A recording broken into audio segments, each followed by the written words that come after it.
first screen. This is what we've been talking about for the last 3 weeks. I told you this is ironclad as far as any literary document. It doesn't matter what it is. It could be a textbook that you're using in school. It could be a biography you're reading. It could be an article in the New England Journal of Medicine. It does not matter. Something literary has to be able to be authenticated. When you say you read this somewhere, it doesn't mean that it's legitimate. I'm just going to tell you something, a fact, okay? People are crazed about nutrition and exercise today. They're crazed about it, okay? I want you to know that of all the books written on exercise and nutrition, 95% have incorrect material in it. 95%, it's a big number. So just because something's written doesn't mean it's true. It's true. So I'm trying to give you something to defend. It's a beautiful thing to have faith. You can't please God without it. But the Bible also says where to defend it. It says that. And you can't defend it by just going, well, I prayed and I got this answer. That's ridiculous. I'm just here to tell you. So we're doing this.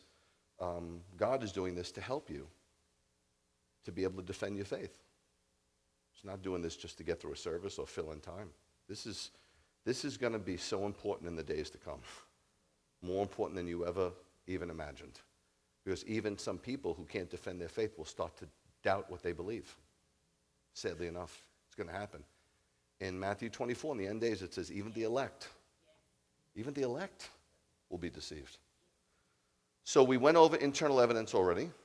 We went over external evidence already. And we gave you plenty of things to chew on and to study. And last week we went over the most important bibliographical evidence. What we're going to move on to now, you can keep the screen on there for a minute, is prophetic evidence. Now, this is something that is unique to the Bible as a literary document. There's no book, no textbook prophesies or foretells the future. No textbook. I mean, it's unique to this book.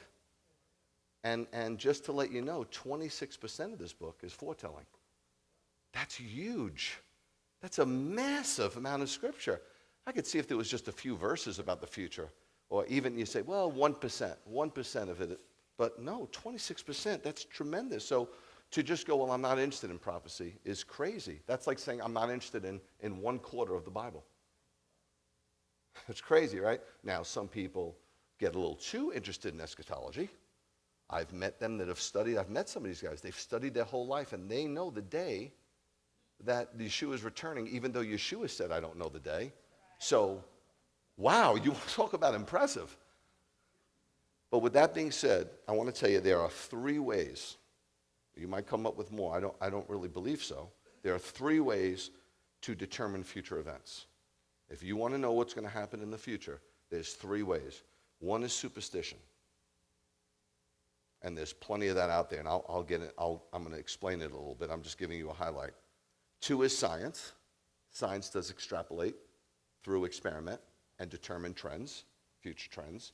And then 3 is biblical prophecy. Those are the 3 ways. Now, of course, you're like, Rabbi, I get it. I know where this is going. Yeah, you do know this is going, but you don't necessarily know how to defend it. You want the millennial version, right? Just give me a verse and let me get out of here. It's a sad state of affairs when we could sing songs for like 9 hours, but we can't read the Bible more than 10 minutes. Very sad state of affairs, Superstition is the occult. It's tea leaves, tarot cards, palm reading, and horoscopes. Now, there was a great institute. I don't know about it anymore because it's run by a guy, Hank Hanegraaff, and I don't know him. I know he's had a lot of controversy, but when Dr. Walter Martin ran the Christian Research Institute, I did a lot of study back in, the late 80s. And he would expose Jehovah's Witnesses and Mormons and and get deeply in the occult. According to all their research, now you know the occult has power, right? It's not just trickery, it's legitimacy. There's power. You've heard of a familiar spirit? A lot of people don't know what a familiar spirit is. They just throw it out there, just like they don't know what a religious spirit is, sadly enough. And I'm not being condescending. I'm just saying that they use these terms like legalism and a religious spirit when it doesn't apply. And sadly enough, they show how little they know about that. A familiar spirit, familiaris, from the Latin, is a servant. So these people that communicate, necromancers with the dead, they believe they have a servant that they use that serves them to communicate with the dead, when in reality it's Satan using them to infiltrate your tabernacle. It's just the opposite. The occult is right 5% of the time. 5% of the time, that means they're wrong 95% of the time. Now, if I know a lot of you probably have 401ks and savings, if you came to me and I was your financial counselor and I said, I want you to know something, you got a 5% chance of making money.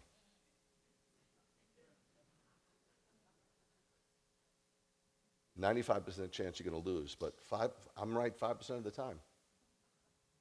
How fast are you going to leave my office? But people still consult the occult. They really do. Believers. Yeah. Now let me show you a verse. This is right out of the Torah, the first 5 books in the Bible, Deuteronomy 18:10. And God says to Moses to tell his people, all he has is this people right now. There's no Gentiles in the faith. It's this Hebrew clan that he chose to be his witnesses and to showcase the world who he is. And he's giving them rules to live by in the kingdom, because the kingdom has rules. You know, Burger King has rules. Every place has rules because it maintains order and it protects us. We need rules. Otherwise, it's chaos. And people get hurt when things are chaotic. So this is one of the rules. He says, there must not be found among you anyone who makes his son or daughter pass through the fire, a diviner, a soothsayer, an enchanter, or sorcerer. So this is not something new. Dionne Warwick didn't start this with Psycho Friends Network. This has been around since the beginning of time, because Satan has been around since the beginning of time, and Satan runs the occult. This term, I really want to talk about diviners, soothsayers, and enchanters. However, I'm obligated, since it's up there, to tell you, and you probably know this already, passing through the fire means sacrificing your children to Molech. And I could prove it to you in Leviticus 18:21, which is a book also part of the Torah, obviously. Leviticus meaning laws. It says you are not to let any of your children be sacrificed to Molech, thereby profaning the name of your God. Molech was a god that was found in Israel because it was a god of the Ammonites and the Canaanites. And they would make images of these gods. And the image of Molech it's awful. This huge statue. And it had brass arms upright, and people would sacrifice their children. They would light the arms on, heat them up to thousands of degrees, and put their children in the arms, and they would slide into the belly of Molech alive. I know it's crazy, but just on a side note, you know, in America we've killed 62 million babies since Roe v. Wade. In fact, today 3,900 babies will be exterminated. Today. So we changed the names to protect the guilty. Like it used to be adultery. Now it's an affair. You see what Satan's doing? It's just an affair. I just had a fling. A fling. It used to be homosexuality. Now it's gay. It's happy. It used to be bearing false witness. Now I just stretched the truth. Satan's good at what he does. Yeah. Me and him are going to go to war today. Now, it's crazy to know this, but if you look in your Bibles, don't look now, but I'll give you scriptures to study. 1 Kings 11:4 through 11, it says that King Solomon sacrificed his children to Molech. How'd that happen? He married wives outside the faith. And, Sally, can we please? You're gonna be careful where you pitch your tents. You're a product of your environment. There's no way around it, guys. I'm telling you right now. 10 of your friends smoke crack. You're smoking crack.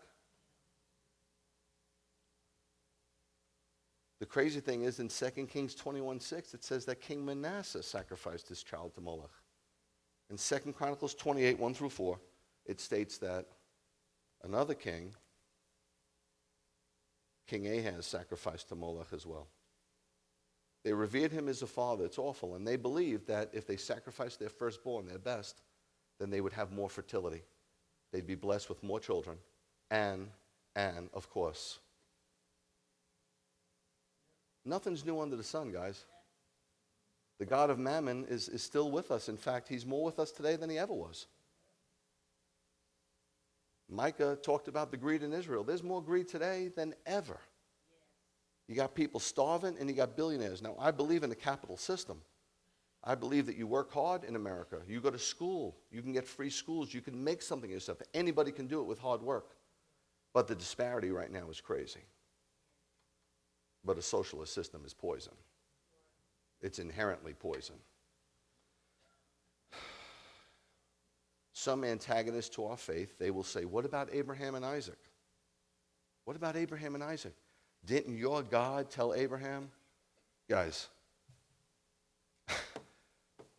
do you think that God was going to let Abraham? It says right in the Bible, it was just a test of his faith. Our God is so about life that in the time of the Pharaoh and the Exodus, when the Egyptian handmaids and midwives lied to Pharaoh and said, when we get to the Hebrew homes, these women are so zaftig, they're so powerful and strong, they give birth before we get there, so we can't, and they hide the baby, we can't take the baby boys and throw them in the Nile. They blatantly lied. God bless them. Why? Because their lie was to protect life. Our God, your God, is a God of life. And life is the most precious thing to him. Just so you know, we'll move on real quick, but just so you know, let me state the record in Jeremiah 32:35. This is what it says. Let me get to it. Sometimes God will throw stuff at me in the morning, and I have to just deal with it. It says, they built high places for Baal, which are in Ben Hinnom Valley. You know Ben Hinnom Valley? The valley of Hinnom on the south side of Israel. Do you know the word Gehinnom? That's how Yeshua spoke. He spoke Hebrew. And Gehinnom was the valley of hell. Why did he call that the valley of hell? Because they used to sacrifice their children to Molech in the Ben Hinnom Valley. And then it became a place where it was so detestable to the children of Israel that they burned garbage and the fire never went out. You got the connection now? It's very important to connect the dots. Very important to connect the dots. It says they built high places for Baal in the Ben Hinnom Valley to burn alive their sons and daughters to Molech. It says it right there in Jeremiah. Something I did not order them to do, it never even entered my mind. God is saying, don't even think. How dare you? I'm a God of life, and I've come to bring life and an abundancy of life. So just so you know, that's what that means, but that's not what I'm going to focus on, even though this has to do with the occult. What I want you to see is that in Jeremiah 18:10, Israel was forbidden to have any contact with anyone who claimed to communicate with the unseen world. Forbidden. Highly, they were to be stoned, taken out. The cancer had to be eradicated. A diviner is one who practices witchcraft. A soothsayer is a false prophet. An enchanter is one who interprets omens. And this includes palm readers, fortune tellers, and astrologers. And a sorcerer is a witch doctor. They're legit. I've met them. They have some crazy power.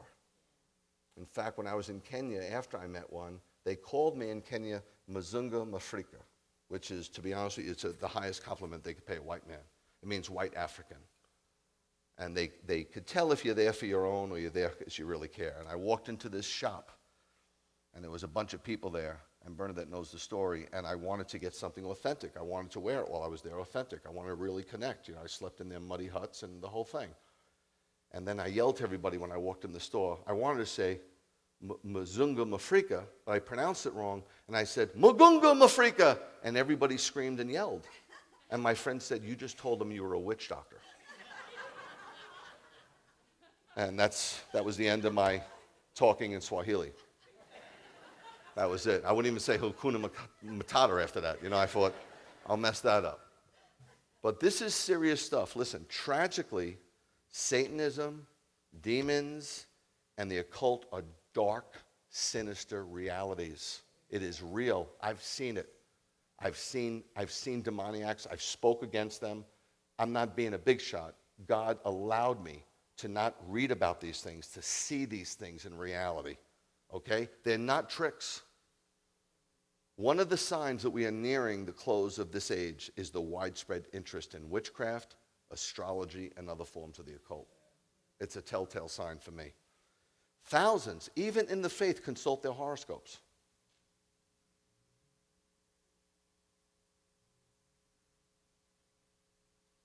I don't even let fortune cookies come to my table at the Chinese restaurant. Some attend seances, or they seek to communicate with their deceased loved ones. The Bible repeatedly warns against such practices. I'll just give you the verses. They're not up here.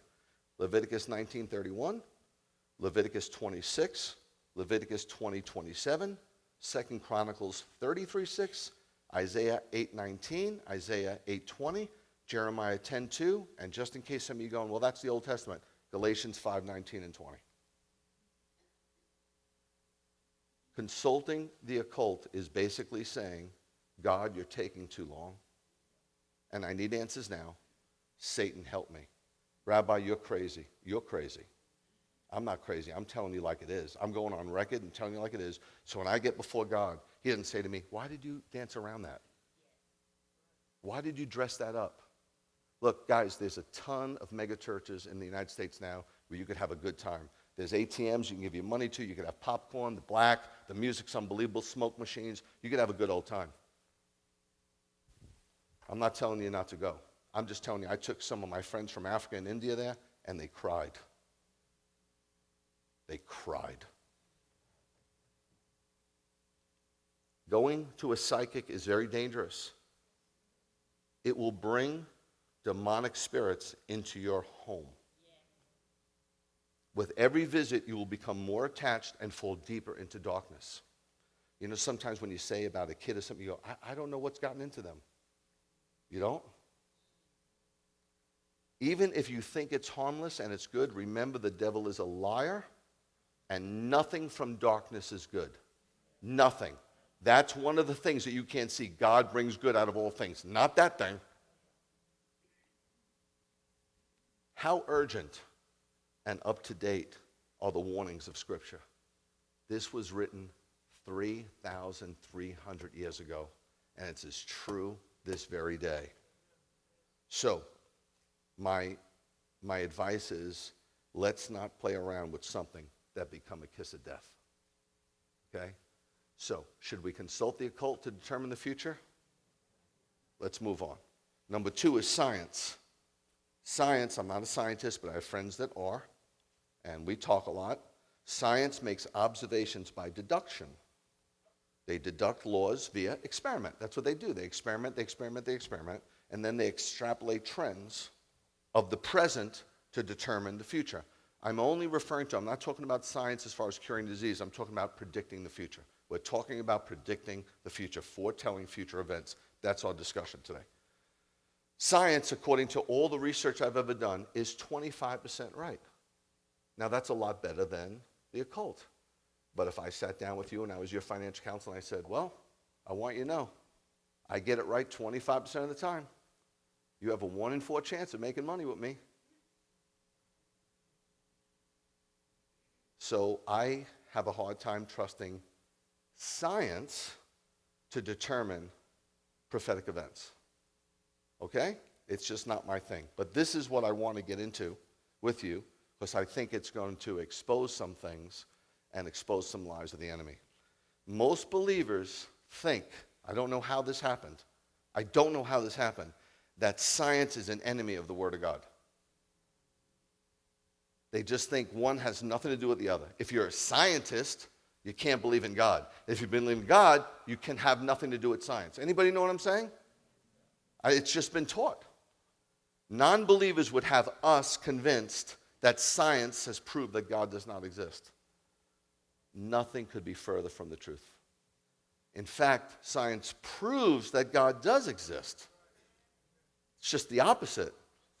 It just takes the scientists longer to make the discoveries that God already created. Okay? Look at Isaiah 40:22. Just a few scriptures. We're not going to get into science too much, but a little bit. And then we'll get into biblical prophecy.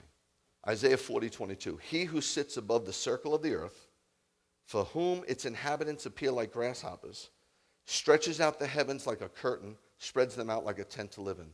This teaches the roundness of the earth. Now, I don't study too many things that are false. I don't have time. I have to stick with the truth. But people tell me that there's a whole society of people now who have proven the earth is flat.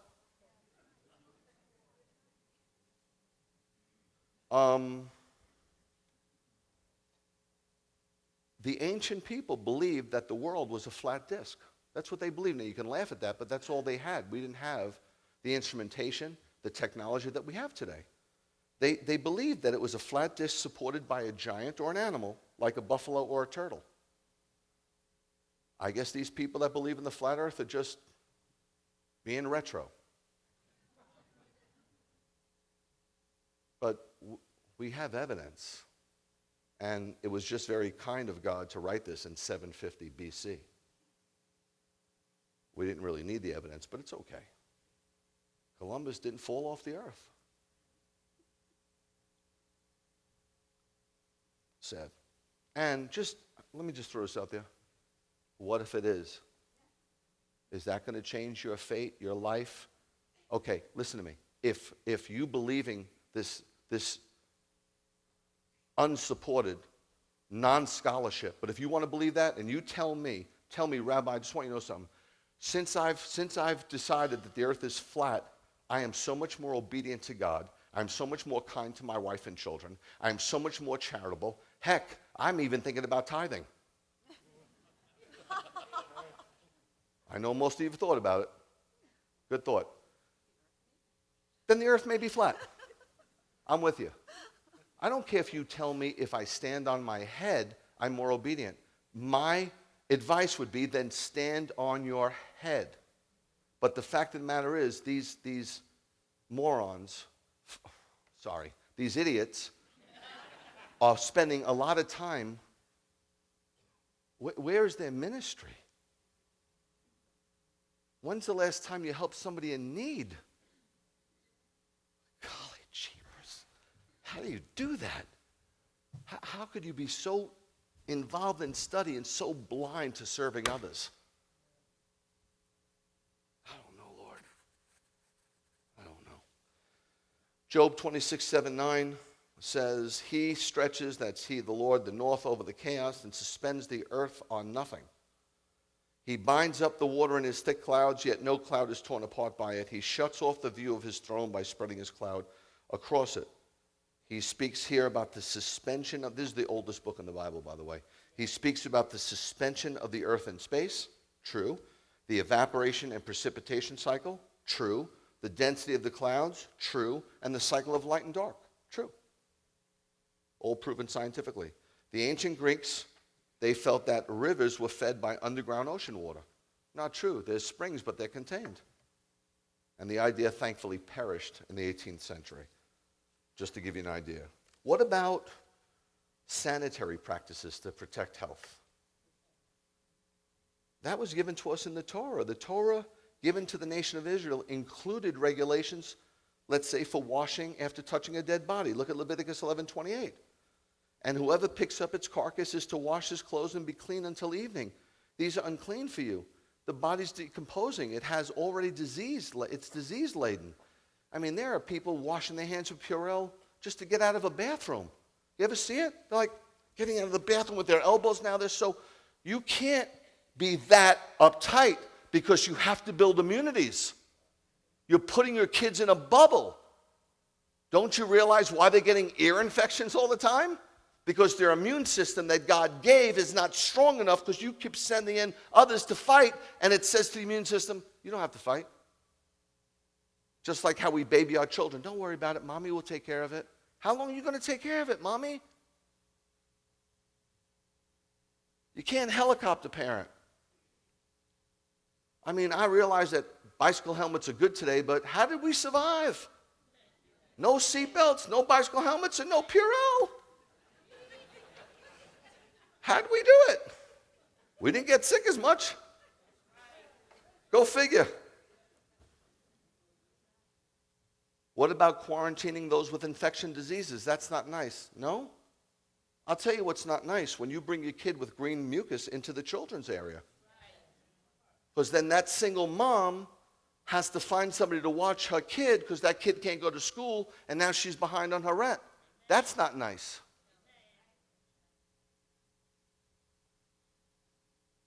Look at Leviticus 13, 1 through 5. Adonai said to Moshe and Aaron, if someone develops on his skin a swelling, scab, or bright spot, which could develop into the disease Sara'at, that's not leprosy per se, it's a skin disease. He is to be brought to Aharon the Kohen or to one of his sons who are Kohanim, priests. The Kohen, the high priest, is to examine the sore on his skin. If the hair in the sore has turned white and the sore appears to go deep into the skin, and on and on and on, you're supposed to quarantine him. I just wanted you to see that, okay? Which is the right thing to do. It's not saying you can't be around people. It's protecting the people and letting the person heal. Yes. I couldn't have any visitors when I was in the hospital. I was too susceptible. It was very dangerous. It was life and death. This is wisdom. This isn't exclusion. This is God caring for us. This is God's providential care. This is love. And what about disposing of human waste safely? Deuteronomy 23:13. God thought of everything. You must include a trowel, like a spade, a shovel with your equipment if you're fighting and you're on the road. So when you relieve yourself, you ought to dig a hole first and afterwards cover your excrement. God thought of everything. Everything that's needed to procure and enhance life is in this book. Is it dangerous? I just about died because of it. Because my excrement went up my esophagus and down my trachea into my lungs. 50% of people die.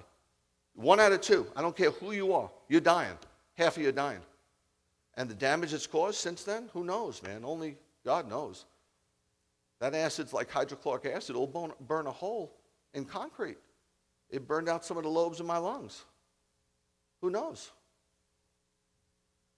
By contrast, the same time this was given by God to the nation of Israel, an Egyptian remedy at the same time, look at this contrast, said that they should apply human excrement to an open wound. Now, did people believe that? Yes, because we didn't have the information and they didn't have the Torah. But sometimes, every week it changes. Coffee's bad for you, coffee's good for you. Eggs are bad for you, eggs are good for you. You know what it all depends on? How much those businessmen are willing to pay the lobbyists, to pay the manufacturer, to pay the lawmakers to say that. Yes. In the 1970s, they knew that sugar was a problem, but they went on this campaign, it's not sugar. It's low fat. People today that don't eat any carbohydrates, they're killing themselves. I don't care what you say. We weren't made to not eat grains. Will you lose weight? Sure. I know people that are running, they're 97 pounds. And their mantra is, there's still flesh on my bones. There's still flesh. There's supposed to be flesh on your bones. Because let me tell you something, sweet pea. Once you die, that weight really comes off. So they went on a campaign. Fat's the problem. Fat's not the problem. Saturated fat's the problem. Fat you need. You need it for your liver and other things to function in your body, other organs. So they said, low fat. That was the thing, 70s. Well, low fat items taste like cardboard. So what do you got to do to make something taste good? They lied, man. There's groups of doctors. You know how much Pepsi and Coke are paying them to do their research? Rabbi, it's not all like that. It's a lot like that. Wake up and smell the coffee.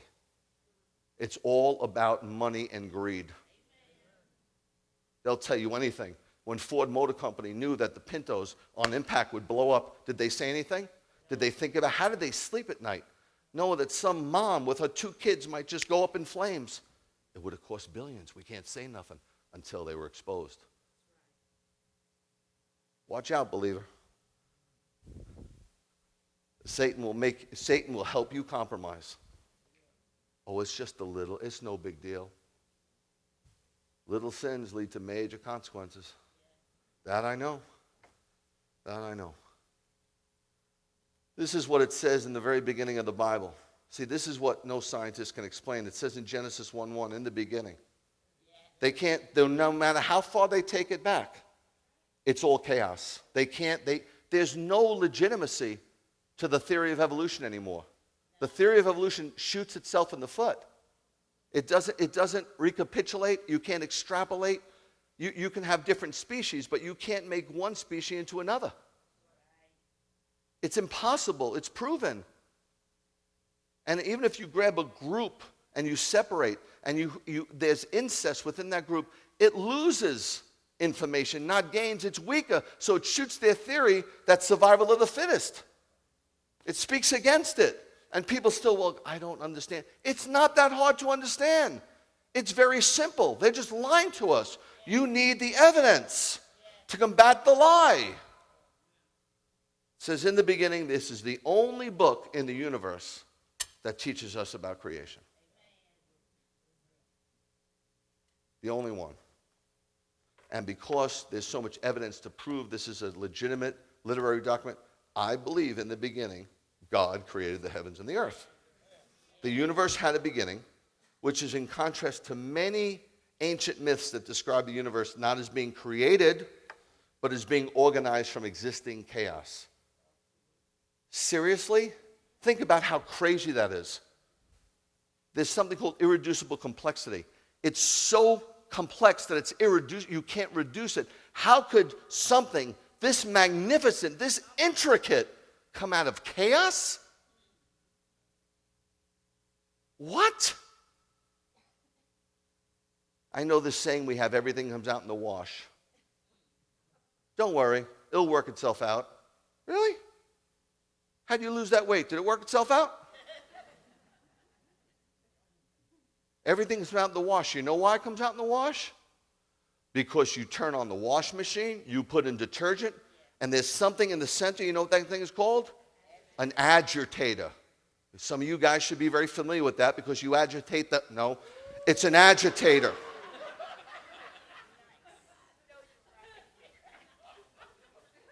That's why it comes out in the wash. I'll prove it to you. Go home, take some dirty clothes, throw it in. Don't put any detergent. Don't turn it on. See if it comes out in the wash. The Babylonians believed that the gods that gave birth to the universe came from 2 oceans. Another legend said that the universe came forth from a giant egg. And you still have brilliant men who are standing firm. And you know why they're standing firm? Let me tell you why I don't believe in atheism. I don't believe there's an atheist. I don't believe it.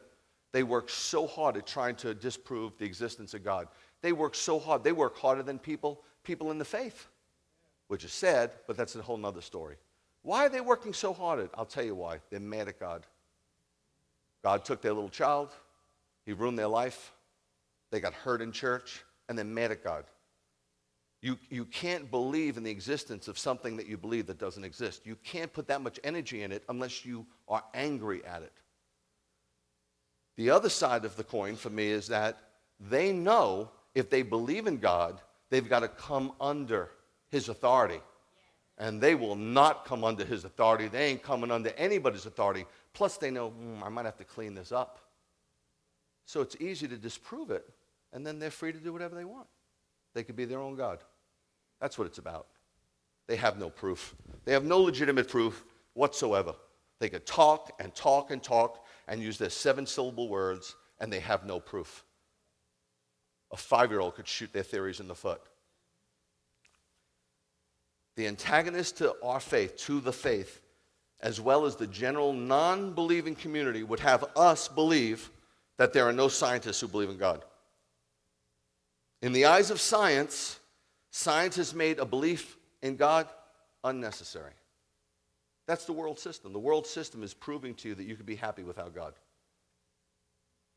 Oftentimes, secular scientists look down their noses at those of us who believe in God, who believe in miracles, and who believe in creation. And they use supposed scientific facts to dispute our belief in the reality of God. However, all scientists do not reject the idea of God. There is and always has been those in the scientific community whose faith in God remained the foundation of their lives, even as they carried out their scientific research and discovery. I made a very short list, but this list is probably a list of scientists who are so profound and made the greatest scientific discoveries known to man. Devout believers. 1, Sir Francis Bacon. He was born 1561.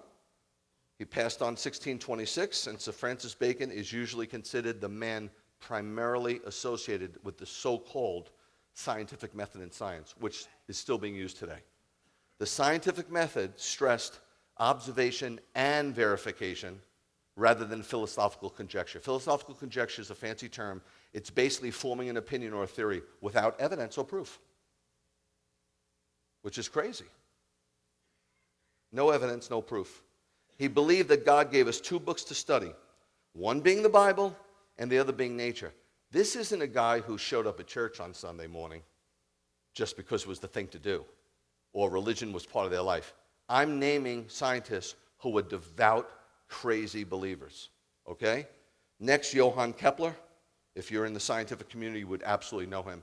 Born 1571, died 1630. Johann Kepler is considered by many to be the founder of physical astronomy.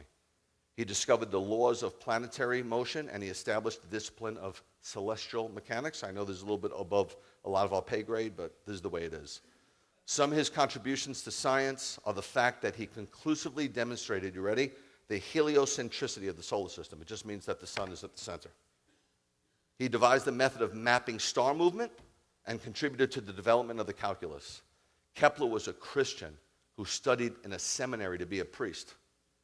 But the Lord told him, go into the scientific community. Some of you want to be priests. We don't need any more priests. We got too many. And we're losing like 3,000 a month. We need you guys in the marketplace, in the workplace, in the school place, in the home place. We need witnesses. We need you to shine their light. We don't need another person standing behind this. This is not what I wanted to do. I was so happy being out there. This sometimes takes away from me being out there. So at least let me reproduce myself. This was the furthest thing from my mind. Being a pastor was like,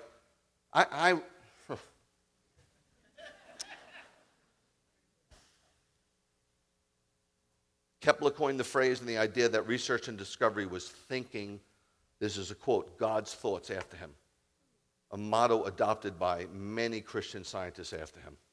You know Blaise Pascal, 1623 born, died 1662 young, one of the greatest philosophers. Pascal is considered the father of the science of hydrostatistics, the study of pressure fluids exert on other objects. Pascal had much to do with the development of calculus and the theory of probability and the invention of the barometer. He was a deeply, deeply convicted religious man who wrote much about his faith. He may be best known for what Christians call Pascal's wager, which asks in short why anyone would risk living as if there was no God.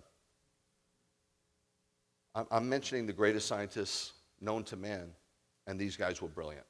Okay? They could not talk in layman's terms like I would talk to you. They just couldn't do it. They were too brilliant.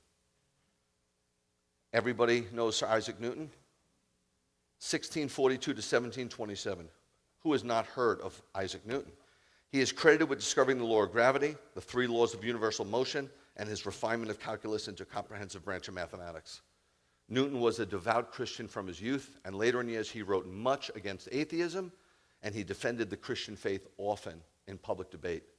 Newton believed the Bible to authenticate itself better than any other historical record ever written. Wow.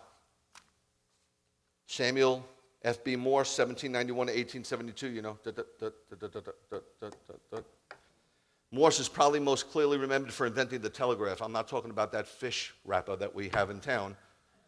However, he also invented the first camera in America and made the first photographic portrait. Morse was a man deeply, deeply, deeply devoted to God. In the first message sent over his newly invented telegraph in 1844, the message Morse sent was, quote, "What hath God wrought?" He lived his life dedicated to loving and serving God. Morse wrote these words shortly before he died. Look at this quote by F.B. Morse. "The nearer I approach the end of my pilgrimage, the clearer is the evidence of the divine origin of the Bible. The grandeur and sublimity of God's remedy for fallen man are more appreciated, and the future is illumined with hope and joy." Rabbi, why do you take time out to give us this before you talk about prophecy? Because I want you to see the lies. We've been lied to and lied to and lied to, especially in government-run schools. Just a couple more. I know this isn't the most exciting to you. I'm sorry, it excites me, so I'm excited. Louis Pasteur, 1822 born, died 1895. Pasteur was a giant in the discipline of medicine who was instrumental in developing the germ theory of disease, among many other significant contributions to the fields of chemistry and physics. His research helped develop vaccines against many diseases. If it wasn't for his discoveries, most of you wouldn't be sitting here. Pasteur also helped demolish the evolutionary theory of spontaneous generation. Pasteur also discovered, as do others now, when one stands up for their belief in biblical creation, secular, naturalistic scientists go on the attack. You know why most of us don't even want to go there? Because we don't want to fight. And we're not equipped. So how am I going to fight, Rabbi? I got my faith, I'm saved, that's all that's important. That is not all that's important, sweet pea. The Bible says, set apart Messiah as Lord of your life, always being prepared to give a hope for the defense that's in you. That's in your Bible. I don't understand it. Now, there's a lot of pastors that didn't go to seminary, so they don't even understand apologetics. But for a lot of mainline guys that went, they studied it. Why aren't they sharing it?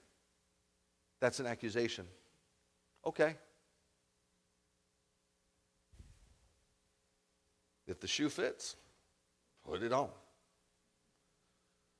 William Thompson, a.k.a. Lord Kelvin, 1824 to 1907. Kelvin established the scale of absolute temperatures so that such temperatures today are given in degrees Kelvin. He also established thermodynamics as a formal scientific discipline and formulated its first and second laws in precise terminology. These are brilliant, brilliant, brilliant men, devout, crazy believers. Kelvin believed that science affirmed the reality of creation. He was a devout and a humble Christian, even as he aggressively engaged in controversy over the age of the earth, denying Darwinism and upholding creation. Two more. Wernher von Braun, 1912, more up to date. 1977 he died. Von Braun was instrumental in the development of the German V-2 rocket before migrating to America. He directed U.S. guided missile development for several years and became the director of NASA.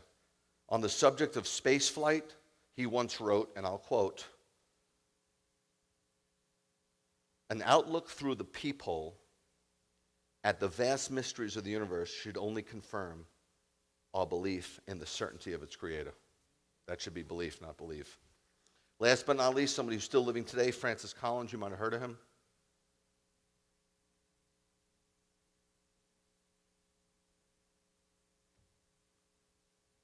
What about Angry Birds? Okay. 1950, still alive. He's the director of the Human Genome Project. Very important what they're discovering. He's publicly affirmed his belief in God over and over again. Collins has expressed the spiritual wonder of scientific research in these words: "When something new is revealed about the human genome, I experience a feeling of awe at the realization that humanity now knows something only God knew before." Yeah. Now, with all this discussion about all these scientific believers, all these brilliant men who absolutely believed and also fought the good fight of apologetics and had conclusive evidence as far as they were concerned, let's take a look at the science of probability. This is going to be the last part of this for today. We won't be able to go into too much. We'll have next week to do that. Science is a method of studying odds, right? It's called the science of probabilities. It's a mathematical study of situations of odds and possibilities. You flip a coin, you got a 1 in 2 chance of getting a head or a tail. Professor Peter Stoney, you know him? 1888, lived till 1980. He was the professor emeritus in mathematics. He's written about a lot of books. And astronomy at Pasadena College. He conducted a study in his book about probability called Science Speaks, one of his books. The purpose of the study in the book was to determine the odds of one man in history fulfilling all the messianic prophecies that were recorded in the Bible. Now, I lead a very boring life, so I added up those prophecies many years ago, and I came up with 333. Some other people, most people say, well, there's at least 300. But I came up with 333, you know? You can do your study, and if it's 331, we can arm wrestle you for who's right. I don't know. But the point is there's well over 300 messianic prophecies, future things that would have to happen in the future for somebody to claim to be the Messiah. And they're there. And they were written many years before Yeshua touched down, right? So he had to fulfill all 333, otherwise he can't claim to be the Messiah. So far, so good? Okay. Peter Stoner chose 8 out of the 333, and I'll tell you why in a minute. These are the ones he chose. Micah 5:2, the place of Messiah's birth. It says in Micah 5:2, but you, Bethlehem, house of bread, near Ephrat. Why do you say near Ephrat? There's 2 Bethlehems. That's how accurate it has to be. There's one in the Galilee and one down in Judah. So small among the clans of Yehuda. Very specific. This isn't Nostradamus. He's fortune cookie prophecy. Nonsense. Out of you will come forth to me the future ruler of Israel, Messiah, whose origins are far in the past. How could somebody's origins be in the past? I wasn't in the past. I came on the scene January 6, 1959, because he's talking about the Ancient of Days, talking about Messiah, the Son of God. Okay, by the way, just if you're keeping notes, the fulfillment of that is Luke 2:4, just in case you want to write that down. Okay, then we have the second prophecy in Daniel that Dr. Stoner chose, Daniel 9, 25, 26. Now, I added 26 as a bonus, so it's really a separate prophecy, but I just could not give you 25 without 26. This gives you the time of Messiah's birth and death. It says, know therefore and discern that 7 weeks of years will elapse between the issuing of the decree to restore and rebuild Jerusalem until an anointed prince comes, Messiah. It will remain built for 62 weeks of years. So you got 62 weeks of years and 7 weeks of years. I can't get into too much detail. It's 69 weeks of years, or 483 years from the time of the decree. The decree was Nehemiah 2:1, Anaxagoras, that was 445. Okay, so 445, 483 years going forward. But these will be troubled times, and they were. Then after the 62 weeks, Mashiach will be cut off. He'll be killed and have nothing. The people of the prince yet to come, the revised Roman Empire, will destroy the city, which they did. Titus did that. But his end will come with a flood, and desolations are decreed until the war is over, the final tribulation, the last week of sevens. You've got 69 sevens, but the prophecy is about 70 sevens, so we have 170-year period left, and that's the time of the tribulation. Okay? I know that's a lot to digest, but it's not as difficult as people make it sound. That's the problem. They make it sound like you've got to be some expert to read the Bible. You don't. You believe that too. It's a lie. It's a lie. So, the time of Messiah's birth, if you want to get more into it, there's a book written by the head of the Scotland Yard in 1895, Sir Robert Anderson. The book is called The Coming Prince. He does a phenomenal job with giving us detailed calculations, because you got to realize you got to allow for leap years. You can't just give it a 365-day year, because they're on the lunar calendar 360 days. What about the errors in the calendar? What about the change from BC to AD? There's no 0 year. So he took all these into place, and it shows that there's 669 prophetic years, and precisely on the day Yeshua walked in Nisan 10 into Jerusalem, and Nisan 14, he was taken out. The fulfillment of this, Mark 9:12. Then he took Isaiah 7:14. So this is our third. He took 8, how many prophecies? 8. Manner of Messiah's birth. I'll move on. Isaiah 7:14. Therefore Adonai himself will give you a sign, the young woman. A young woman. There's 2 words for young woman, maiden, in the Bible. Alma, which is used nowhere except here, and Bethula. Hebrew, we're reading the Old Testament. The first being a young woman of unsullied reputation, a virgin. The other one is a maiden living with her parents, not necessarily a virgin, okay? They use Alma here, which specific. Does it really mean virgin? Yes. That's why the word's only used here. The fulfillment, Matthew 1:23. That's not important, but I just want to throw that in there, okay? Zechariah 11:12, 13. We have the betrayal of Messiah. This is prophesying about Judas. I said to them, if it seems good to you, give me my wages. If not, don't. So they weighed out 30 silver shekels. Said, this was if an oxen bore into your slave, they put 30 shekels of silver as the life of a slave. That's what they paid for Yeshua. Meanwhile, instead of an oxen boring into a slave, they bore into the slave to free all this oxen. Hallelujah. Somebody say it for God's sakes. So they weighed out my wages, 30 silver shekels. That is 12 ounces of silver, not much. Concerning that princely sum, they're making fun. Sarcastic, princely sum. At which they valued me. Adonai said, throw it into the treasury. That happened, right? So I took the 30 silver shekels and threw them into the treasury in the house of Adonai. That was fulfilled in Matthew 26:15 and Matthew 27:3 through 10. So then we have the betrayal of Messiah. Next prophecy that Stoner took, Psalm 22:16 through 18. Conditions surrounding Messiah's death. It says in Psalm 22:16, dogs are all around me. Who are the dogs? The Gentiles. Prior to that, he talks about the Jews and the verses preceding. A pack of villains closing on me like a lion at my hands and feet. I can count every one of my bones, remember? They didn't break his legs. While they gaze at me and gloat, they divide my garments. For my clothing, they throw dice. Fulfillment, Matthew 27:35. The conditions surrounding Messiah's death. Three more, we're done. Next, Zechariah 12:10. The manna of Messiah's death. Okay? I will pour it out on the house of David and on those living in Jerusalem a spirit of grace and prayer, and they will look to me, whom they pierced. That's the way he's going to die. It's prophesying the way he's going to die. He's going to be crucified. You know, and that was way back. And by the way, crucifixion wasn't even around back then when Zechariah prophesied it. And the Jews never crucified, only the Romans could. So this is a pretty deep prophecy. They will mourn for him as one mourns for an only son. They'll be in bitterness on behalf like the bitterness for a firstborn. Fulfillment, John 19:37. Then, next to the mockery of Messiah, Psalm 22:7-8. Remember, all who see me jeer at me. They sneer and they shake their heads. He committed himself to Adonai, so let him rescue him. Let him set him free if he takes such delight in him. Fulfillment of this, Luke 23:35, Matthew 27:39, and verse 43.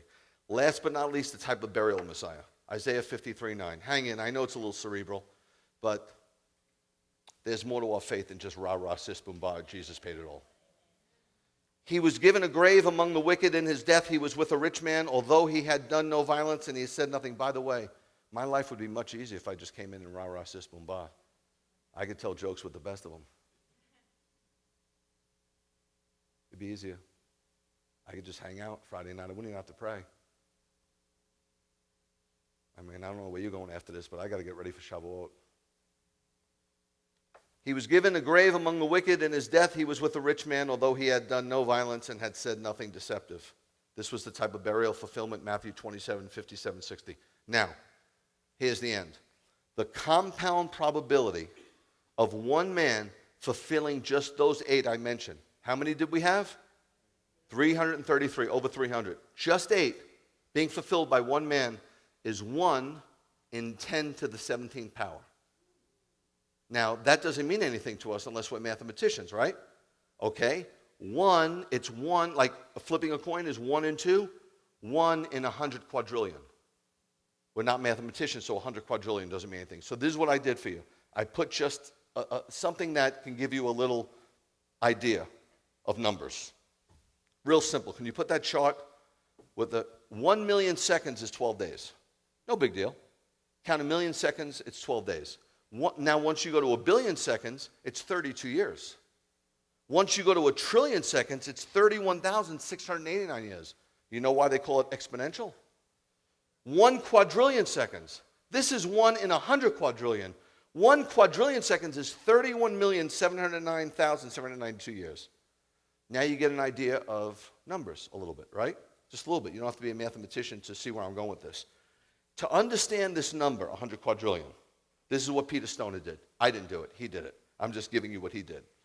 100 quadrillion silver dollars. If you take that many silver dollars, 100 quadrillion silver dollars, you lay them across the face of Texas, which is 267,000 square miles, 100 quadrillion silver dollars would cover the entire state 2 feet deep.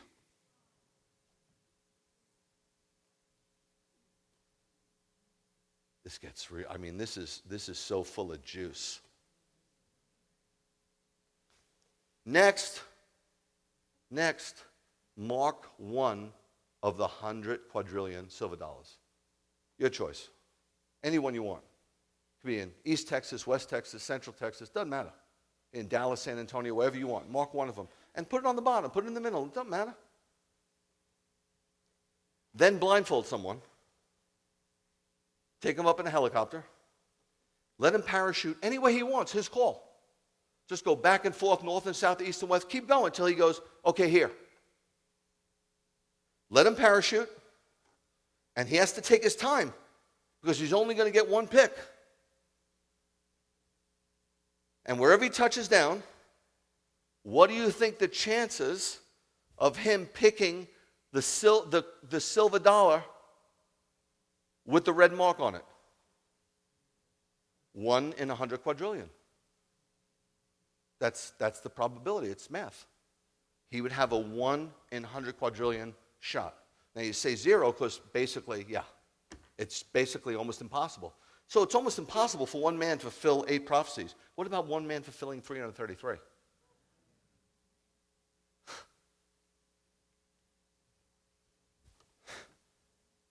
Guys, I'm telling you, you have so much evidence. It's a sad state of affairs. So you know what? I'm doing my part. God asked me to share this. By the way, just an announcement.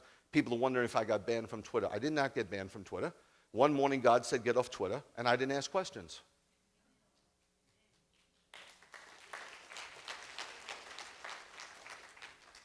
God told me to go on Twitter, and I went. I had no desire to go on social media.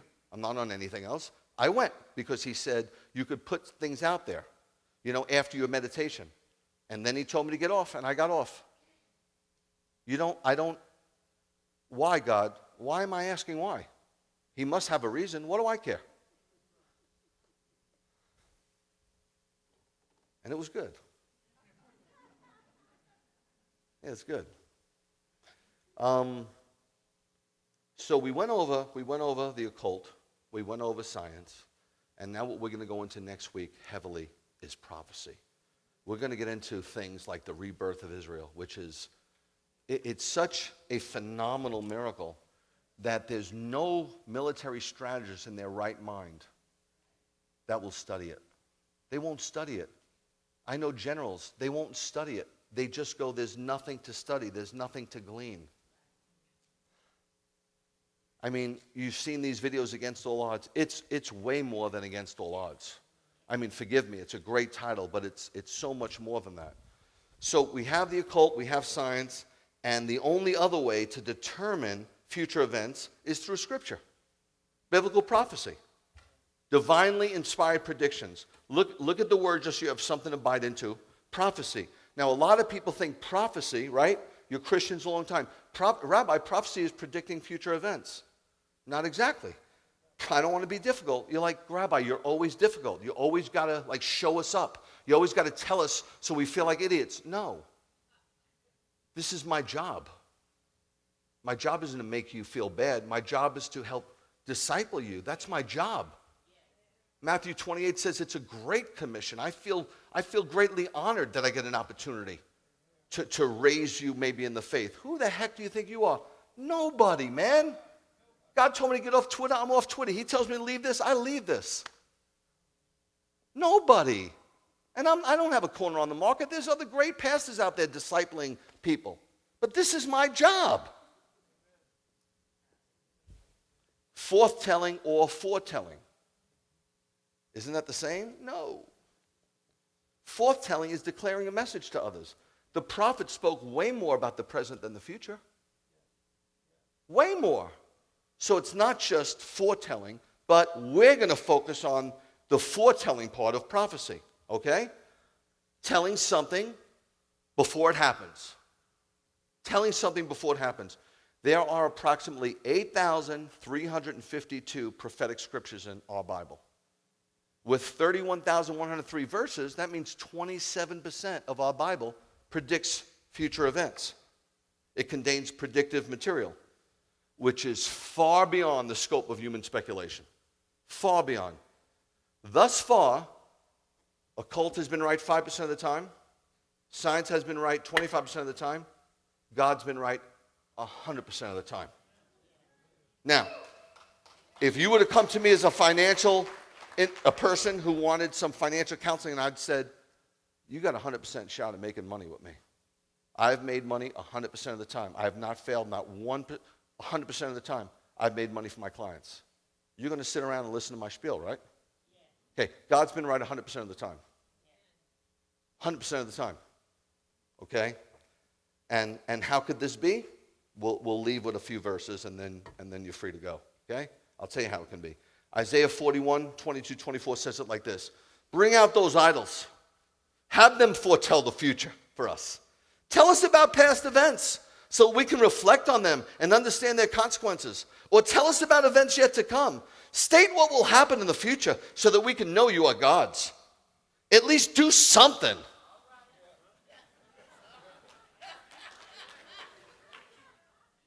Say something, I'm giving up on you. Man, I got nothing to do with idols, man. I got nothing to do with all that junk. Nothing. Nothing. Nothing. You pray about everything. Yes. Pray about everything. Yes. Either good or bad, anything. Make us awestruck. Make us fearful. You can't. Was God sarcastic? Yes. Yes, sometimes you need a sarcastic slap in the head to wake you up. Yes. It's not all fine and yes, ma'am, yes, sir. It doesn't work like that in real life. You know why you can't? Because you are less than nothing. Less than nothing? Would it be enough to say you're nothing?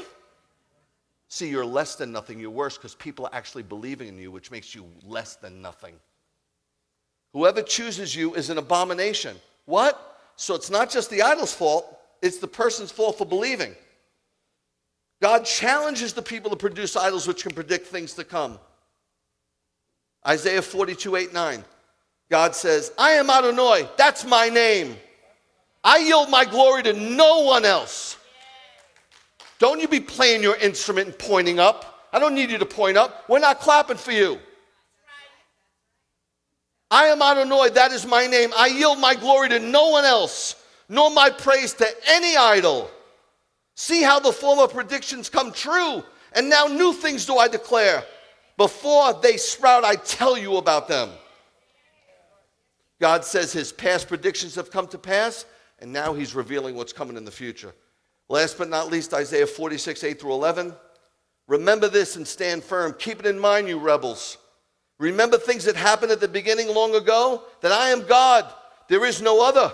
I am God, there's none like me. At the beginning I announced the end, proclaim in advance things not yet done. You see, it's an amazing thing. When you're at a parade, and living in New York City, we've been to a few parades. I mean, come to my house, you'll see a parade. But when you're standing at the parade, right, and you're watching the floats, what do you see? All of you human beings, you see everything linear. You see something coming, ooh, and then when it passes, it's in the past. And then something comes, it's the present, but you don't know what's coming. God don't see like that, man. He's like Ariel. He sees it all. It's all the same to him. No timeline for the Lord. I call a bird of prey from the east, the man I intended from a distant country. I have spoken, will bring it about. I have made a plan. I will fulfill it. Let's stand together. Next week is my favorite part. Week 5, I've been waiting for this for 5 weeks. Because it is ridiculous prophecies that God made. And one of the greatest proofs that God exists is the nation of Israel. You have no better proof. When King Louis was on his deathbed, you know who was attendant in France? Blaise Pascal. And he wanted to believe, but he was no phony, thank God. He didn't make some ridiculous profession of faith, run up, get a bath, and then live his own life. So he wanted to believe. Blaise was his friend, his confidant. He said, Blaise, I want to have the faith you have. I'm dying. I'm dying. Blaise, tell me something, man. Give me something so I don't go into this black hole. Blaise said, the Jew, Your Majesty. The amazing Jew. There's no better proof because they should be so extinct. They have a language, they have a land, and the aliyah was ridiculous. I'm going to bring up some prophecies, and you're going to see that they were fulfilled And you're going to be like, no way. This is ridiculous. This could not happen. This is beyond human understanding. I can't even wrap my mind around it. God did it. It's proof in our lifetime. Some of our lifetimes. 67. I was born at 59. It happened in our lifetime. And it's still happening today. Praise God. So next week is going to be a humdinger. If you can't come, watch online. If you can't watch online, watch another time. You know what our copyright is, right? Your right to copy. No fee. May the Lord bless you and keep you. May the Lord make his face to shine upon you and be gracious unto you. And may the Lord lift up his very countenance on you and give you peace in the name of the Prince of Peace, Yeshua. Yivarechecha Adonai v'yishmerecha Yor Adonai pano v'lecha v'hunecha Yisa Adonai pano v'lecha v'yasem lecha Shalom. Shavuot tomorrow, 10 o'clock. See you in the morning.